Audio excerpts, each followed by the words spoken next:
menjaga agamanya. Hadirin, sesuatu yang diisyaratkan Rasulullah Sallallahu Alaihi Wasallam ini mengingatkan bahwa hendaknya setiap kita itu memegangi aktivitas kebaikan, memegangi dan menjaga aktivitas kebaikan yang dengannya kita berharap kepada Allah terjaga kehidupan kita daripada fitnah.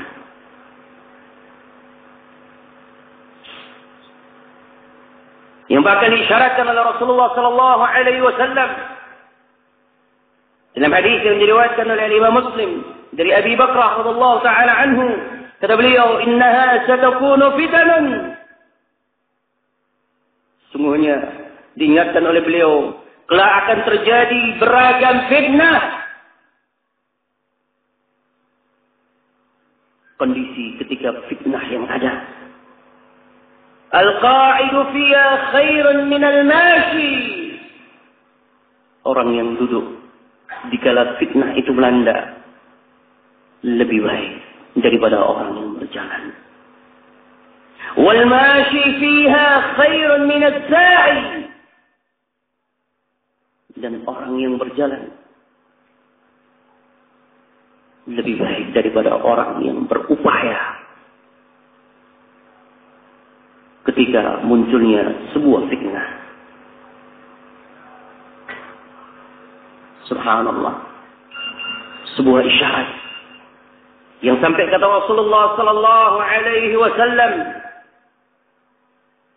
ketahuilah, ketika terjadi fitnah, maka hendaknya setiap kita menyusul biiblis, menyusul onta yang dia milikinya. Sebuah isyarat bagaimana beratnya fitnah. Sampai ada para sahabat yang berkata, "Wahai Rasulullah, kalau seandainya seorang tidak memiliki onta, kambing, dan juga tidak memiliki sepetak tanah pun, apa yang seharusnya dia lakukan?" Kata Rasulullah Sallallahu Alaihi Wasallam, maka hendaknya dia pulang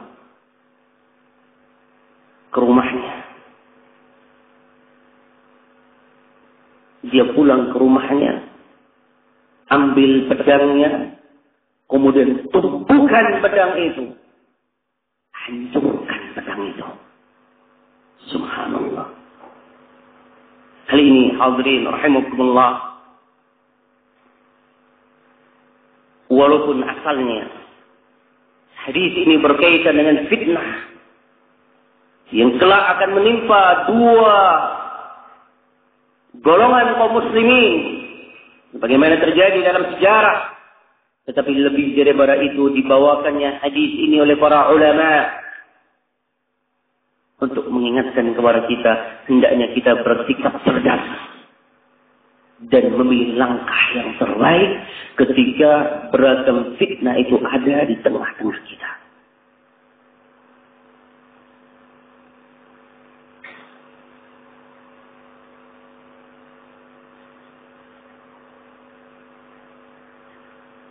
Saya bacakan penggalan dari perkataan Syekh Muhammad Al-Imam, dan mohon maaf, sebuah contoh bagaimana seseorang lari daripada fitnah dan berupaya untuk menjaga aktivitas yang mendatangkan kemanfaatan baginya. Setelah beliau menukilkan hadis ini dan menyatakan bahwasanya upaya untuk lari daripada fitnah merupakan terapi untuk meraih atau merupakan jalan untuk meraih kemuliaan. Kata beliau, فَهَذَا مِنَ الْعِلَاجِ الْعَظِيمِ وَتَعْرِيفِ النَّاسِ مَا يَنْفَعُهُمْ وَلَوْ انْصَرَفَ النَّاسُ إِلَى أَعْمَالِهِمْ مَا قَامَتْ فِتْنَةٌ. Kata beliau, Inilah bentuk terapi yang harus diperhatikan dan sangat bermanfaat untuk menjaga hati, yaitu berupaya lari dan menjauh dari fitnah yang ada. Dan upaya untuk mengingatkan dirinya dan umat manusia agar mereka berupaya untuk meraih kemanfaatan. Karena jalan yang seperti ini akan menjadikan sebuah kehidupan yang lebih tenang. Sebagaimana kata beliau, ketika munculnya al-mudhaharat wal-inqilabat, fa kullu hadhihi min al-fitan. Beliau menyebutkan beberapa fitnah dari sekian banyak fitnah yang menimpa kaum muslimin. Ketika kaum muslimin tersibukkan dalam demonstrasi, sangat mudah untuk terpecahkan kondisi mereka. Mudah tersulut dengan api fitnah. Wal-inqilabat, atau tertimpa musibah dalam keadaan bersemangat untuk melakukan kudeta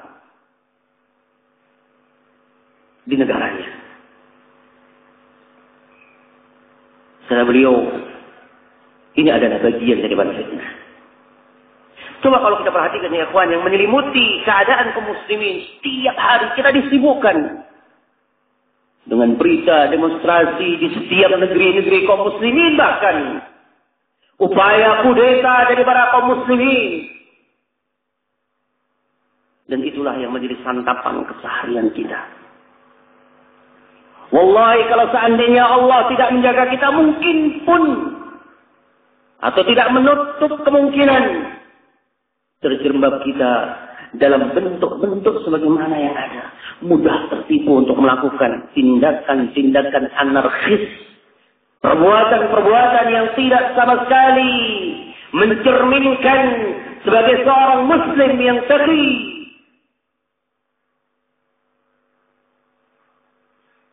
Ikhwan,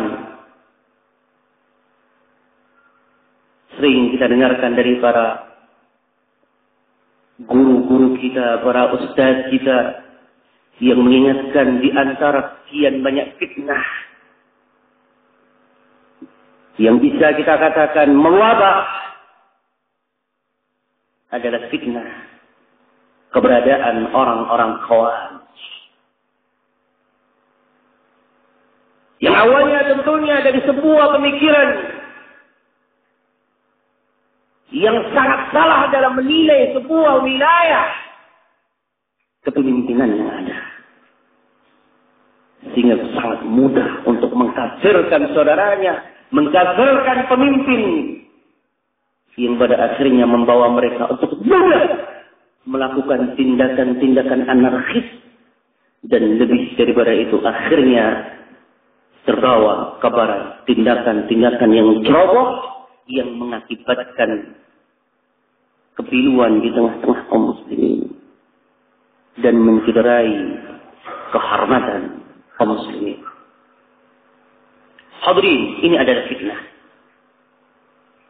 Dan juga fitnah yang lainnya, munculnya bentuk-bentuk hizbiyah, bentuk-bentuk fanatisme yang notabene-nya kembali kepada pembelaan person, kembali kepada pembelaan seorang semata atau golongan semata.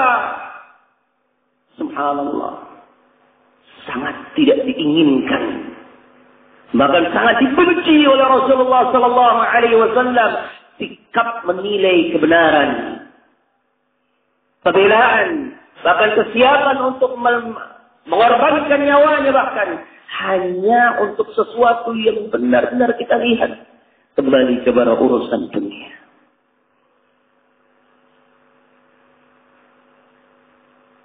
Malu bangsa kita akibat bola orang mati. Ini fanatisme apa? Kalau seandainya Nabi sallallahu alaihi wasallam mengingatkan, barang siapa yang mati disebabkan karena asabiyah, sikap fanatisme. Maka kata Rasulullah sallallahu alaihi wasallam, matinya itu laksana matinya atau bangkai daripada orang-orang jahiliyah.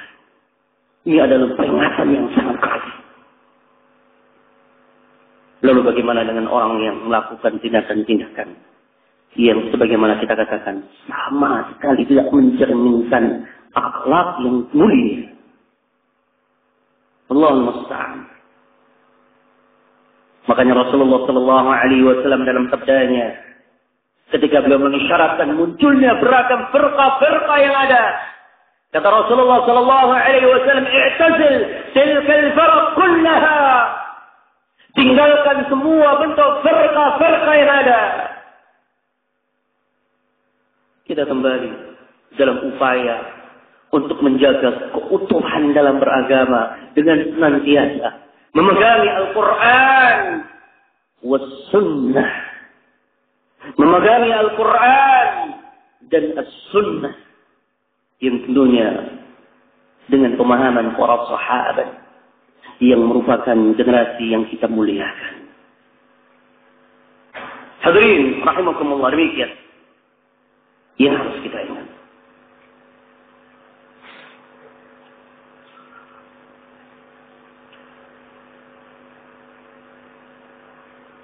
Kemudian yang selanjutnya merupakan jalan bagi kita yang kita berharap dengannya kita akan menggapai kebahagiaan dalam beragama, yaitu upaya kita untuk mempelajari kehidupan para salaf, para sahabat, bagaimana mereka menghadapi sebuah fitnah. Hadirin rahimakumullah, kalau kita perhatikan sikap para sahabat ketika mereka berhadapan dengan fitnah, tidak ada satupun di kalangan mereka kecuali mereka tunduk dengan apa yang telah ada dalam Al-Quran dan Sunnah Rasulullah sallallahu alaihi wasallam. Dan kalau seandainya kita membaca setiap kejadian ketika muncul fitnah dan bagaimana sikap para sahabat, tentunya ini membutuhkan waktu yang panjang. Tapi secara ringkas, ikhwati fillah, kita bisa perhatikan ciri daripada mereka ketika setiap fitnah itu datang kepada mereka, maka mereka selalu mengembalikan. Benar-benar mereka berupaya untuk memasrahkan diri mereka mengambil jalan dari apa yang telah diperintahkan Allah Subhanahu wa taala dan apa yang diwasiatkan Rasulullah sallallahu alaihi wasallam.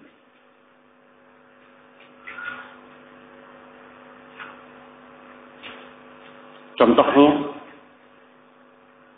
coba perhatikan ketika munculnya fitnah orang-orang Khawarij.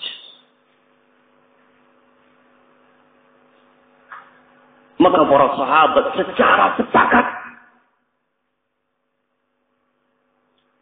bagaimana mereka mengingatkan bahayanya orang-orang Khawarij.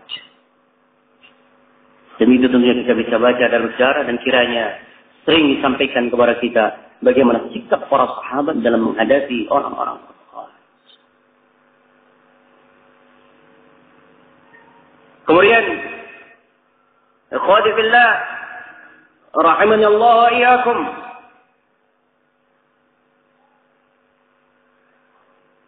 ciri yang kita dapatkan ini yang subhanallah selalu ada dalam kehidupan para sahabat.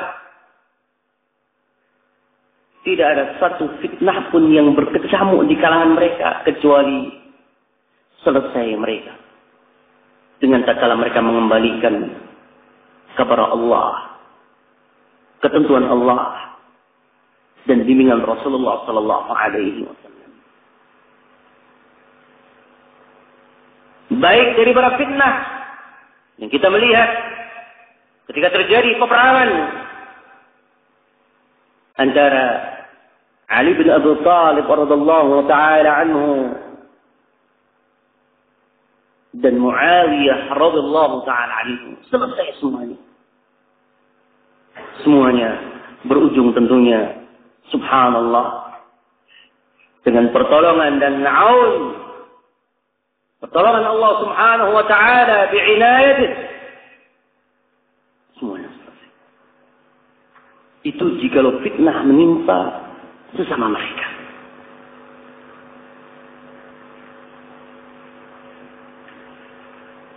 Secara ringkas, bahwasanya para sahabat dan generasi yang berikutnya, para tabi'in, dan siapapun yang komitmen mengikuti jalannya, subhanallah, akan selalu Allah jaga tatkala mereka jujur ketika berhadapan dengan fitnah, kembali kepada Al-Quran dan Sunnah Rasulullah sallallahu alaihi wasallam.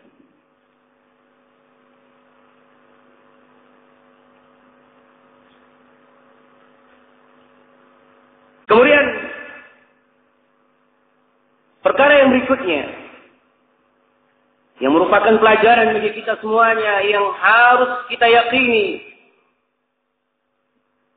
dan ini mengingatkan kita semuanya untuk melakukan upaya terwujudkannya nilai-nilai kebaikan dalam kehidupan kita.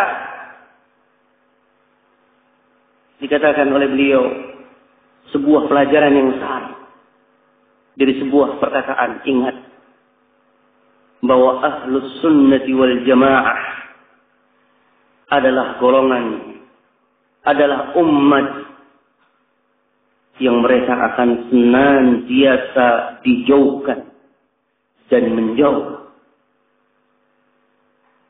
dari segala bentuk perselisihan.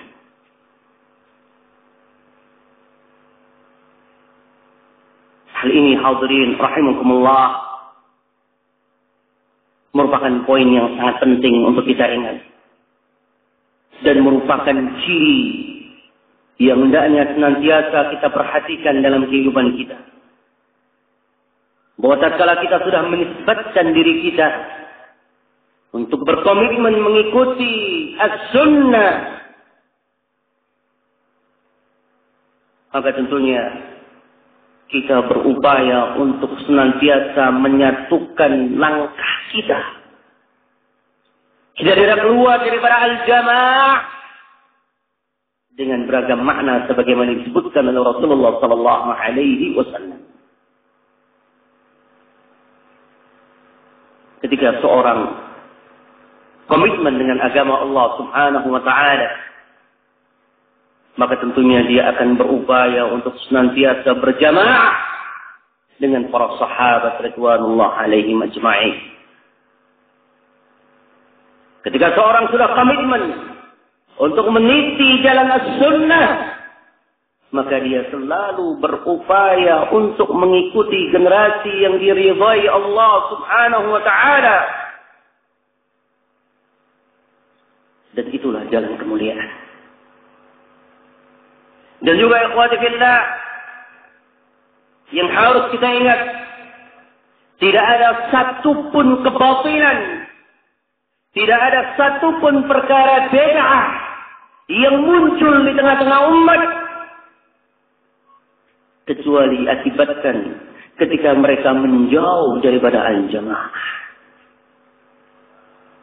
Kecuali ketika mereka menjauh daripada al-jamaah. Dan tidaklah setiap fitnah itu ada yang berkaitan tentang munculnya bid'ah yang merupakan penyakit yang akan menghancurkan umat ini, kecuali disebabkan ketika mereka melalaikan bagaimana jalan para sahabat radhiyallahu alaihim ajma'in. Secara ringkas, dikatakan oleh Syekh Muhammad Al-Imam, al-jamaah yang beliau maknakan, yang beliau inginkan adalah al-istima'u 'ala al-haqqi wal 'amal bihi was-sayru 'ala ma sara 'alaihi as-salaf, yaitu upaya untuk kita senantiasa bersatu 'ala al-haqq, di atas al-haqq, wal 'amal bihi, dan upaya untuk senantiasa merealisasikan al-haqq, was-sayr 'ala ma sara 'alaihi salaf, dan upaya untuk komitmen tidak keluar daripada jalan pemahaman para salaf. Ini yang harus kita ingat. Dan ini yang dikatakan dengan al-jamaah. Makanya hadirin, tidak disyaratkan seorang itu dikatakan sebagai ahlus sunnah wal jamaah dengan jumlah tertentu, di negeri tertentu, ataupun yang lainnya. Walaupun dia sendirian, selama orang ini berada di atas al-haq, ma wafaq al-haq, selama orang ini berada di atas al-haq, sesuai dengan nilai kebenaran, maka sungguh dia berada di atas al-jamaah. Walaupun sekali lagi dia dalam keadaan sendiri, walaupun mungkin, kalau boleh kita katakan, berada di dalam satu negeri, hanya dia, maka dikatakan ahlus sunnati wal jamaah. Dan juga kita bersyukur kepada Allah Subhanahu wa ta'ala yang alhamdulillah nilai-nilai kebenaran, tanda cinta Allah kepada hambanya tidak pernah Allah letakkan kepada sesuatu yang bersifat duniawiyah. Tidaklah seorang itu dikatakan, oh dia mendapatkan kebenaran ketika hartanya melimpah. Tidaklah dikatakan, oh dia berada di atas al-haq karena pengikutnya banyak. Oh dia dikatakan dia ala sunnah. Kenapa? Karena banyak yang mengaguminya. Alhamdulillah. Bukan seperti ini kita mengukur kebenaran, dan bukan cara yang seperti ini Allah Subhanahu wa ta'ala mensifati kebenaran dan kebaikan yang ada.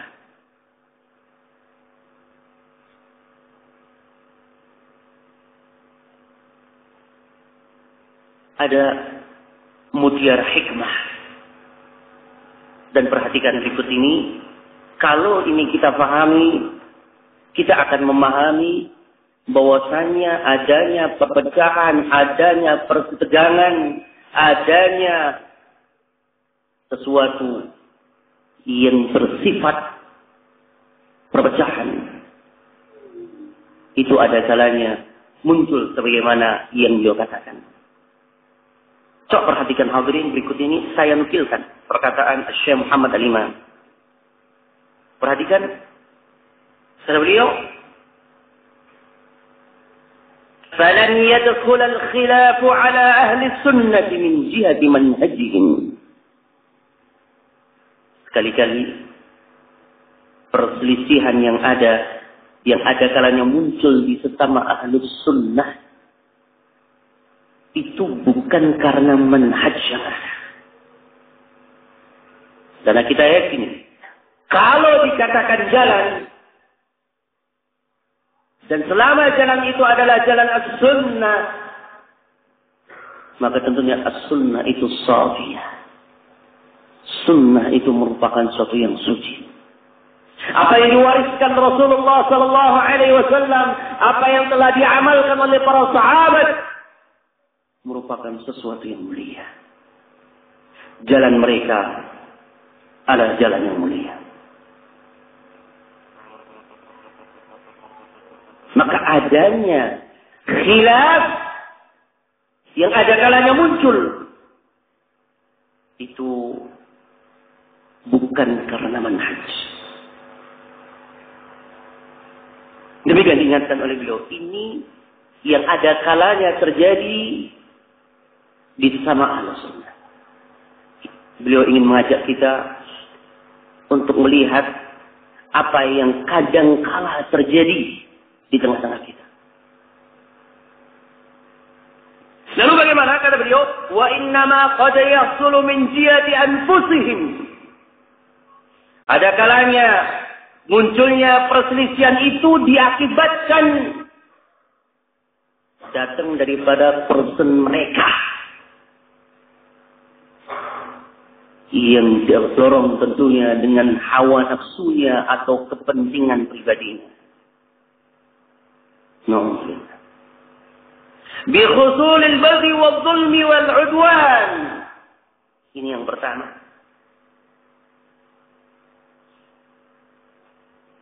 Coba perhatikan.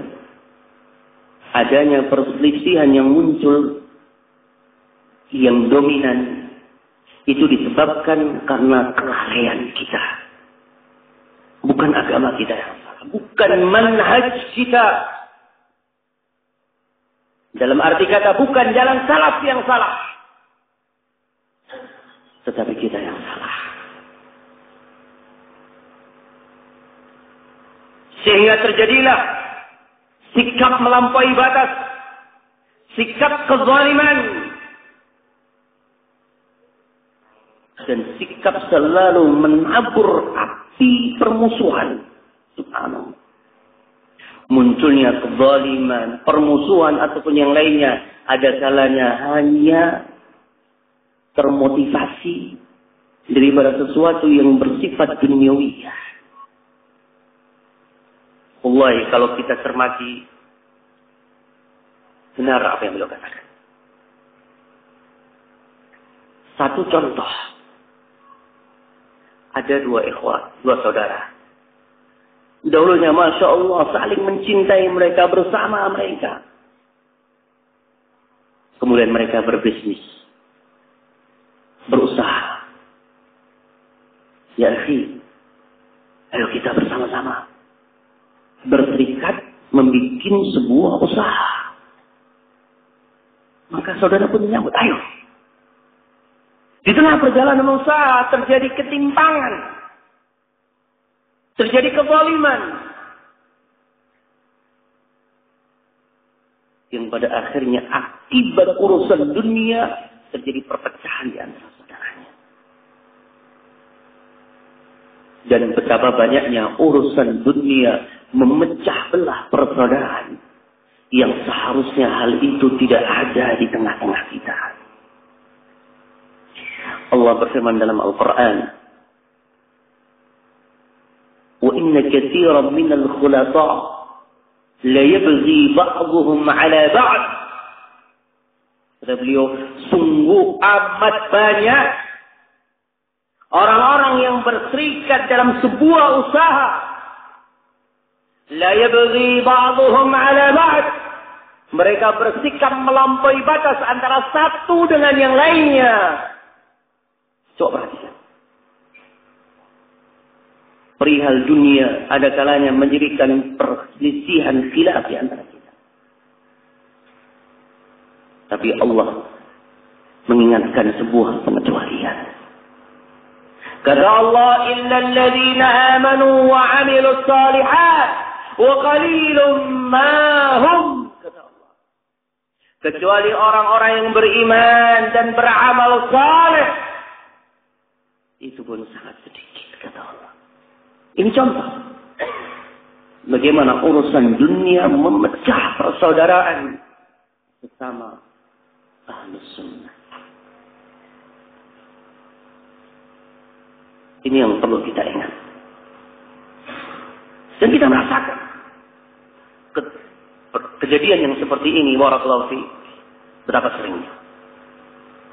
Makanya ketika seorang itu akan melangkah, kita harus memiliki dan mempersiapkan sifat jujur dan amanah. As-sidq wal wafa dalam semua apa yang akan kita lakukan. Dengan seperti itu, Allah Subhanahu wa taala akan memberikan berkah dalam usaha yang kita lakukan. Kalau langkah yang seperti ini kita upayakan, maka insya Allah dia akan terjauhkan dari perselisihan. Ini yang pertama. Yang kedua, munculnya perselisihan diakibatkan ada kalanya at-ta'ajjul fima yahtaju ila ta'anni. Yang kedua, kalau yang pertama tadi kezaliman yang notabene-nya muncul dari para pribadi. Contohnya urusan dunia. Yang kedua, kata beliau, sikap tergesa-gesa dalam memberikan penilaian atau dalam melangkah dari sebuah perkara ataupun kejadian yang membutuhkan kehati-hatian. At-ta'ajjul. Ini bahaya. Masya Allah, ada kalanya tidak tahan untuk memendam apa yang ada dalam dirinya, maka dia bicarakan. Apa yang setiap dia dengarkan disampaikan. Apa yang sampai kepada dirinya ditebarkan.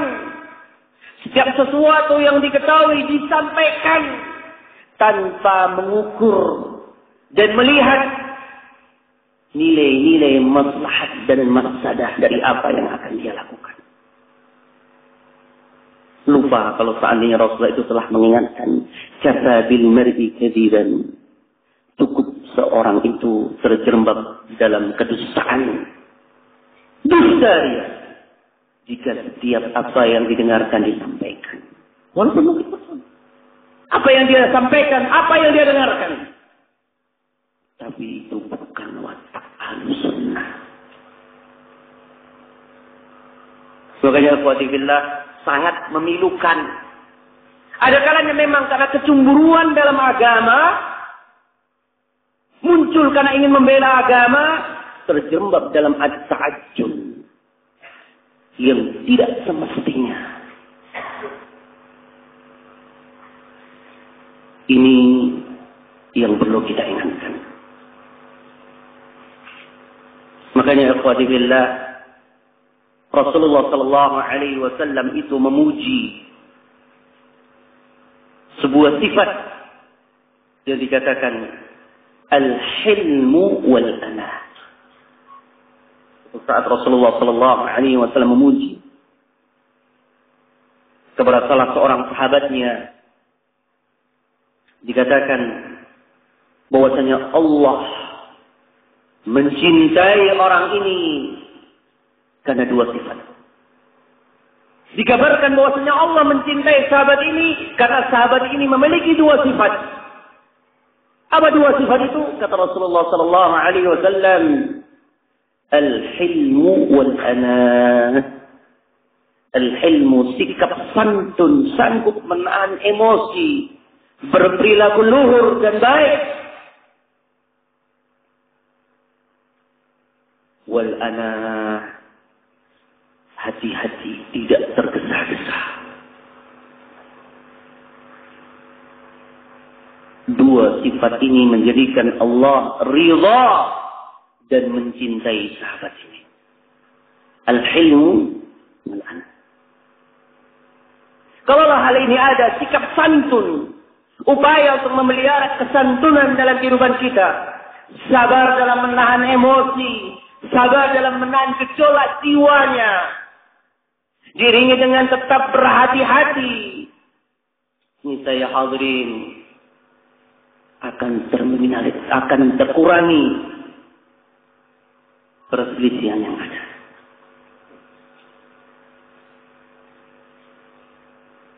Ini yang harus kita ingat. Suatu saat Umar ibn Khattab radhiyallahu ta'ala anhu ketika menunaikan haji di Mekah. Waktu itu beliau seorang khalifah di masanya tentunya. Ada segolongan pemuda, orang-orang yang berkata dengan perkataan yang tidak semestinya tentang kepemimpinan Umar ibn Khattab radhiyallahu taala anhu. Coba bayangkan. Kita sendiri tentunya tidak akan menerima orang yang berbicara demikian untuk Umar ibn Khattab. Tapi apa yang terjadi pada beliau? Tatkala Umar ibn Khattab melihat seperti ini, maka beliau berkeinginan untuk naik mimbar dan mengingatkan, subhanallah, kalau menurut kita posisi dia adalah seorang khalifah, sangat berhak untuk berdiri dan mengingatkan tentang apa yang diucapkan, yang tentu akan bisa menjadi fitnah. Yang kedua, tentunya dia juga seorang yang rabbani, yang sangat alim mengetahui. Tetapi memang tentunya barakallahu fikum yang harus kita ingat, selain Nabi itu tidaklah maksum. Maka datanglah seorang sahabat mengingatkan kepada beliau, ya Amirul Mukminin, wahai Amirul Mukminin, alangkah baiknya kalau seandainya apa yang akan engkau sampaikan ini engkau tunda sampai engkau pulang ke kota Madinah dan engkau kumpulkan orang-orang yang ulin nuha, berakal, dan engkau sampaikan kepada mereka, ini akan lebih baik daripada engkau berdiri sekarang. Karena sesungguhnya di tengah-tengah mereka ada orang yang alim. Ada orang yang sangat mudah tentunya untuk menangkap fitnah. Ada yang demikian dan demikian. Subhanallah. Coba perhatikan. Akhirnya Umar bin Khattab menunda apa yang akan dia ucapkan. Kalau kita, subhanallah, mungkin tidak sabar kalau melihat sesuatu, cepat masuk ke warnet, lihat blog kita, kemudian kita apa? Kita tuliskan. Ternyata demikian dan demikian dan demikian. Subhanallah. Orang kafir membaca, Muslim membaca, pembenci dakwah membaca, al-asi membaca, semuanya membaca. Subhanallah. Kiranya dia tidak sadar menaburkan fitnah, walaupun asalnya ingin membela. Ini at-ta'ajjul. Subhanallah. Dan ini yang akan menjadi benih dari para perpecahan.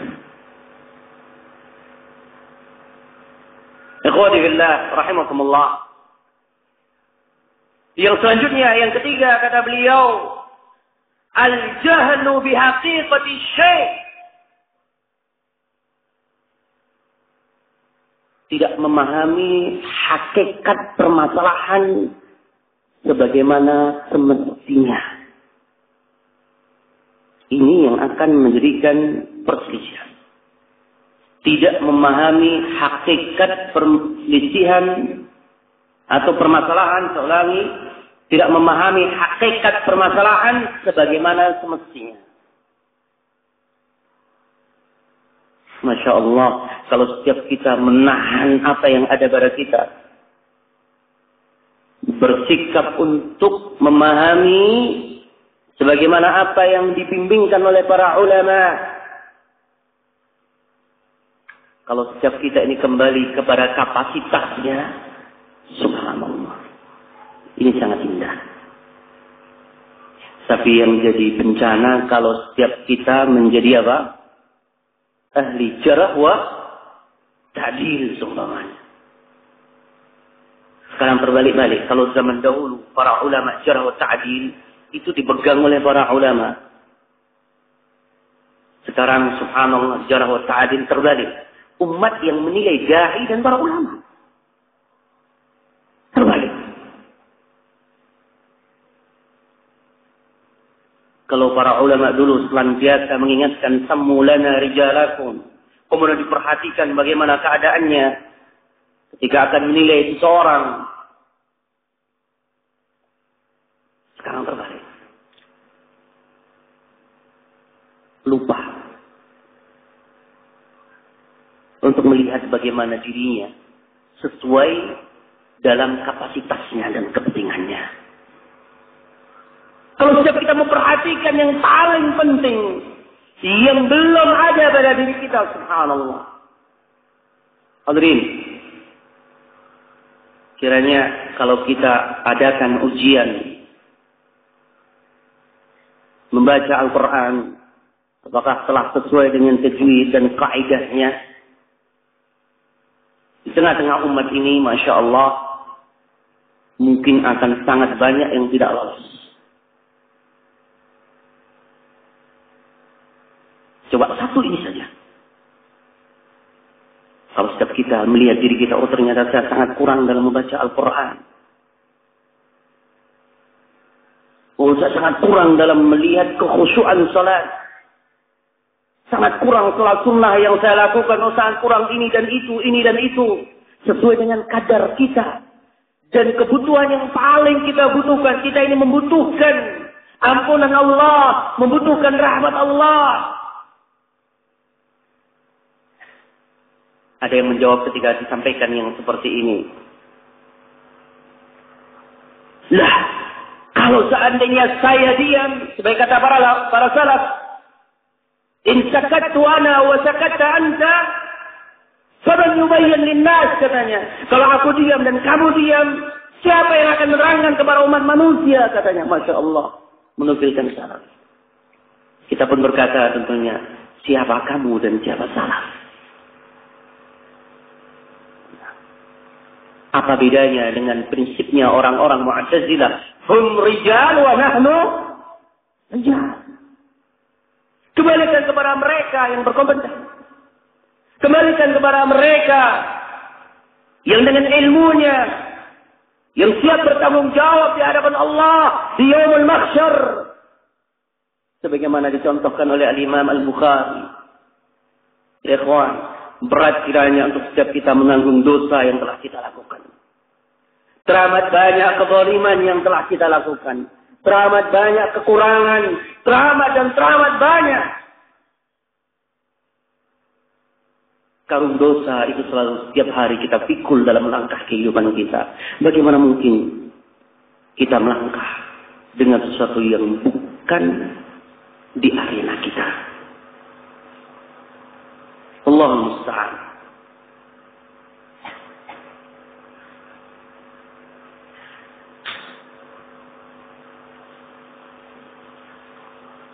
Ini yang harus kita ingat. Makanya seharusnya Ahlus Sunnah itu bersikap cerdas tentunya dan dengan tidak lupa melangkah dengan bimbingan para ulama Rabbani. Alhamdulillah kita memiliki para ulama. Ketika ada sebuah permasalahan, berikan kepada mereka yang berhak untuk menyampaikan kepada para ulama dengan penuh hikmah dan kejujuran. Melegakan dan menenangkan tentunya hati kita, insyaallah.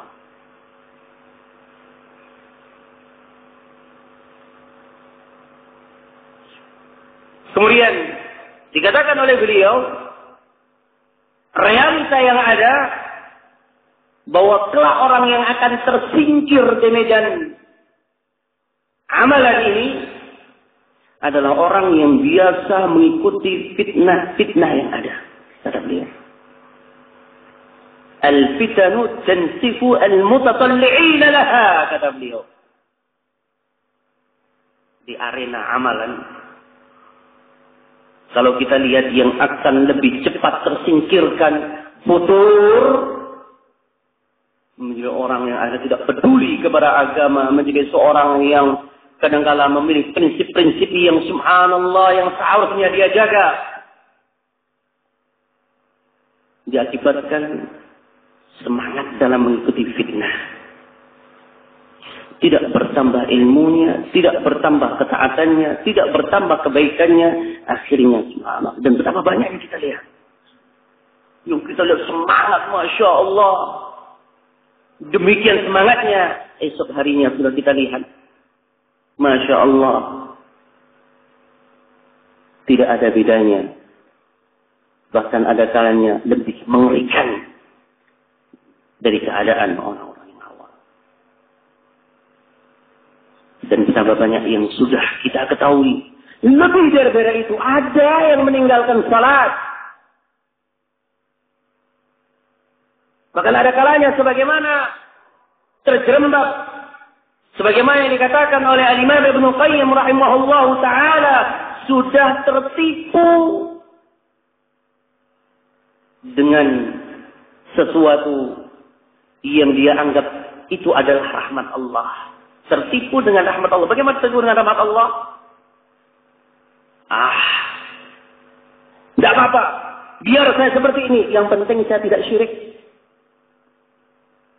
Ini maghrur, kata Imam Ibnu Qayyim. Ya akhi, kok kamu seperti ini sekarang?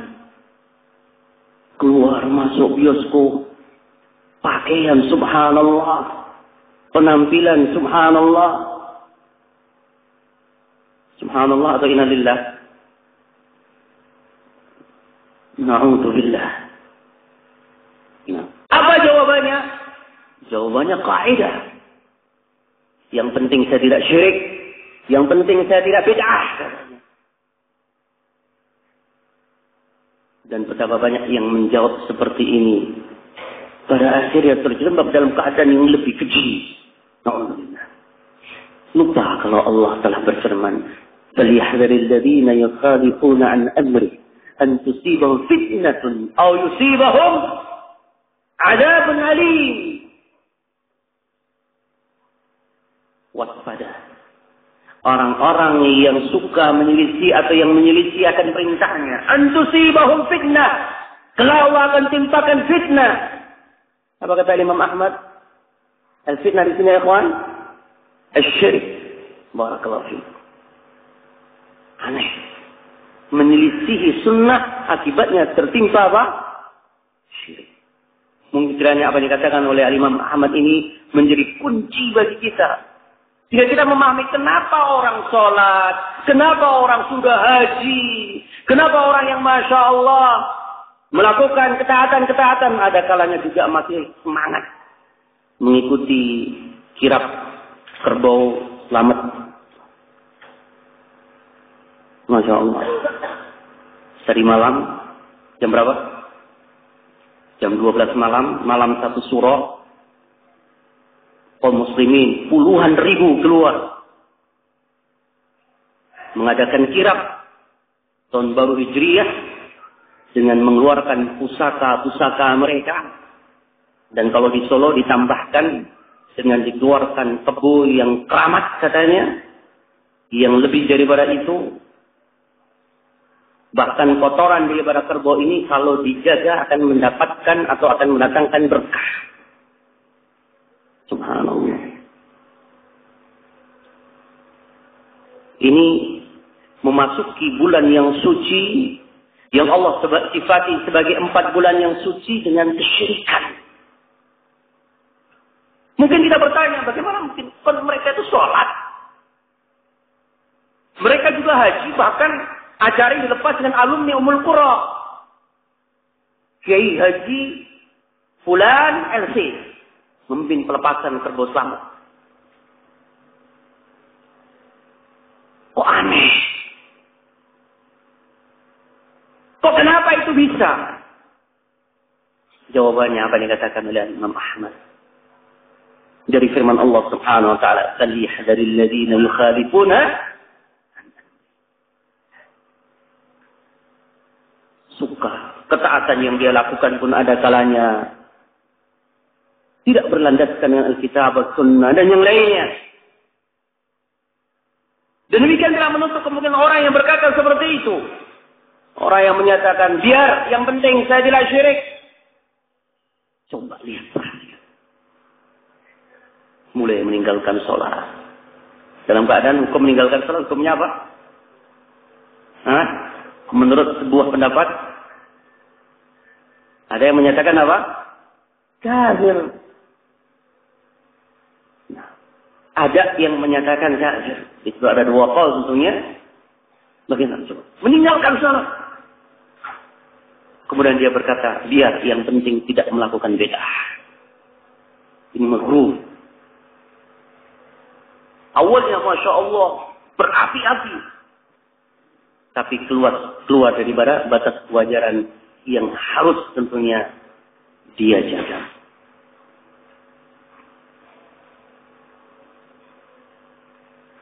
Maka coba perhatikan ada sebuah perkataan juga kata beliau, wa kam ra'ayna mimman yasta'jiluna al-fitana qad taghayyaru 'anil haqq fa ba'da an kanu ahla as-sidqi usira 'anhum al-kadhib wa ba'da an kanu min ajli al-islam faqad saru min ajli al-aghrad an-nafsiyyah. Betapa banyak kita lihat kata beliau orang yang tergesa-gesa dalam menghadapi fitnah berubah kondisi kehidupannya. Dulu jujur, kemudian suka dusta. Dulu semangat dalam melakukan kebaikan, kemudian melemah. Yang dahulunya seakan-akan mengharapkan ridha Allah, kemudian ternyata tersingkap. Hanya ingin mendapatkan sanjungan duniawiyah atau karena tujuan yang notabene-nya adalah tujuan duniawiyah. Coba ada kalanya ketika di awal, Masya Allah. Coba sekarang ini kan baru dunia apa? Dunia ngeblok ya. Kalau bikin website itu mahal. Tapi kalau blog, apa ya kawan? Gratis. Masya Allah. Saya tidak mengajar untuk antum bikin blog. Tinggalkan kalau perlu. Masya Allah dia tulis. Semangat. Tapi syaitan itu masuk dari pintu yang ada kalanya dia tidak sadar. Dilihat. Wah ternyata tanggapannya baik. 1-2 orang. Ada 100 orang memberikan isyarat apa? Wah bangga. Pelah. Terus berubah. Hilang. Alhamdulillah. Dan hadirin mohon maaf, masih sangat banyak untaian mutiara yang disampaikan oleh Syekh Muhammad Al-Imam dan kiranya apa yang telah kita sampaikan nukilan dari beliau mencukupi dan tentunya ikhwanillah akan sangat banyak kekurangan dari saya pribadi, sangat banyak tentunya kekhilafan dari saya pribadi dan tentunya saya bertaubat kepada Allah dan saya meminta maaf dan kurang lebihnya dan meminta maaf ini yang bisa saya sampaikan dan insyaallah kita lanjutkan pada waktu yang lainnya. Aqulu qouli hadza wallahu a'lam bis-shawab wa sallallahu wa sallam ala hadzal nabiyil ummi wa ala alihi wa sallam wa subhanakallah wa bihamdika asyhadu an la ilaha illa anta astaghfiruka wa atubu ilaik. Wassalamu alaikum warahmatullahi wabarakatuh.